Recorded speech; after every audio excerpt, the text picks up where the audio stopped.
وانا في السوبر ماركت مع ياسر لقينا شيبسي لولو، طبعا شبط فيه على طول. معروفه الزنانه بتاعت الايه بتاعت البيت، ما بنتفرجش الا على لولو. الهي يا رب القناه تتشفر. مكتوب ان هو فيه هديه جوه الكيس. متحمس نشوف الهديه يا ياسر؟ متحمس. الكيس دوت عامل 5 جنيه. عامل تحت يلا.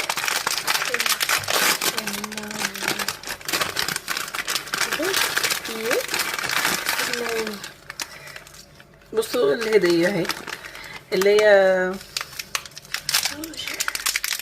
زي اللي هي البديل بتاعت الفيرو روشي. انا نشوف الكيس التاني. تعالى نشوف الكيس التاني. طب يكون في حاجة حلوة.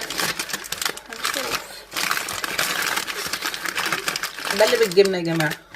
هي نفس الايه نفس الهديه. طب تعالوا ندوقوا بقى. بسم الله. طعمه ايه؟ دوق كده وقري. طعمه جميل قوي، كريسبي وطعمه بالجبنه حقيقي تحفه. الجبنة، طعم الجبنة باين فيه اوي اوي. يعني بالنسبه لان هو ب5 جنيه وتاخدوا الاتنين كده مع بعض فلطيف. جربوه قولوا لي رايكم ايه، قولوا لي عايزين نجرب ايه تاني مع بعض. باي باي.